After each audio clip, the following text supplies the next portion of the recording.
নমস্কার বন্ধুরা, test of Bengal চ্যানেলে আপনাদের অনেক অনেক স্বাগত। তো প্রতিদিনের মতো আমি আবারও চলে এসেছি আপনাদের কাছে নতুন একটি রেসিপি নিয়ে।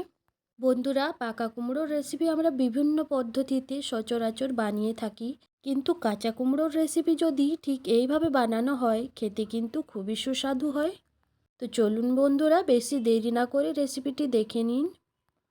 তো কাঁচা কুমড়োর রেসিপি বানাবো, তার জন্য আমি এখানে নিয়ে নিয়েছি একটি মাঝারি সাইজের কুমড়োকে। তো যেহেতু কুমড়োটা আমার পুরোটার এই রেসিপির জন্য লাগবে না, সেই কারণে আমি অর্ধেকটা কেটে নিয়ে নিলাম। তো এখন কিন্তু আমি কুমড়োটাকে ঠিক টুকরো টুকরো করে কেটে নিচ্ছি। এখানে কিন্তু কুমড়োটার কোনো রকম খোসা ছাড়ানো যাবে না। তো দেখুন বন্ধুরা, কুমড়োটাকে কেটে আমি একটি প্লেটের মধ্যে সাজিয়ে নিলাম।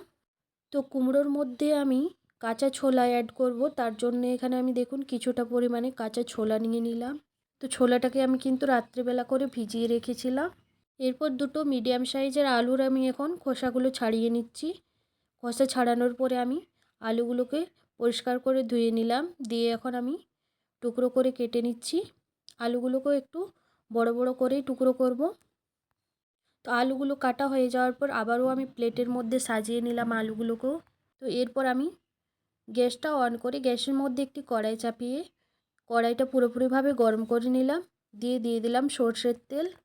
তো তেল গরম হয়ে যাওয়ার পর আমি কড়াইয়ের মধ্যে দিয়ে দিলাম সামান্য একটু পেঁয়াজ কুচি, আর দিয়ে দেবো হচ্ছে গিয়ে সামান্য একটু আদা থেতিয়ে, আর দিয়ে দিলাম হচ্ছে গিয়ে একটা তেজপাতা। তো পেঁয়াজটাকে কিন্তু আমি 2 থেকে 3 মিনিট মতো নেড়েচেড়ে নেওয়ার পর আমি এখন কেটে রাখা কুমড়ো আর আলুগুলো কড়াইয়ের মধ্যে ঢেলে দিলাম, দিয়ে একটু নেড়েচেড়ে নিচ্ছি। প্রায় 7-8 মিনিটের মতো আমি এখানে কুমড়ো আর আলুটাকে তেলের মধ্যে ভেজে নেব। তার জন্য দিয়ে দিলাম দেখুন এখানে পরিমাণ মতো হলুদ গুঁড়ো, আর দিয়ে দিলাম পরিমাণ মতো লবণ। দিয়ে এখন আমি এগুলোকে একটু নেড়েচেড়ে ভেজে নেব।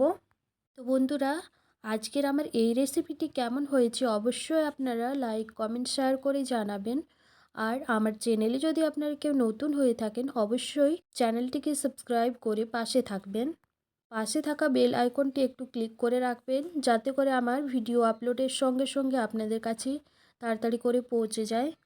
তো বন্ধুরা, কুমড়ো আলুটা আমার ভাজা হয়ে গিয়েছে। এখন দেখুন এখানে আমি সমস্ত রকম গুঁড়ো মশলা নিয়ে নিয়েছি, আর নিয়ে নিয়েছি হচ্ছে গিয়ে কাশ্মীরি লঙ্কা গুঁড়ো। তো এগুলোকে এখানে আমি কড়াইয়ের মধ্যে দিয়ে একটু নাড়িয়ে নিচ্ছি। তো বেশ খানিকক্ষণ ধরে এটাকে আমি কষিয়ে নেব।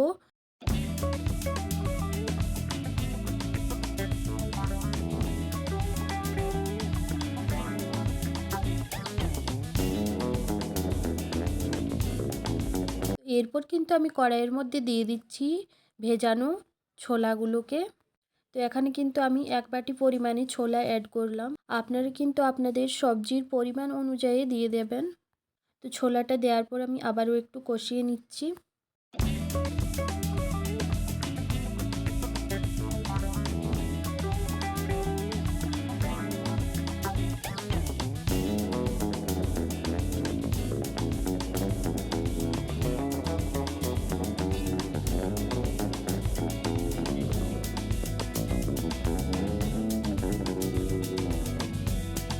তো এরপর কিন্তু আমি কড়াইয়ের মধ্যে পরিমাণ মতো জল অ্যাড করলাম, দিয়ে এখন ঢাকনা চাপা দিয়ে এটাকে রান্না করে নেব ভালো করে।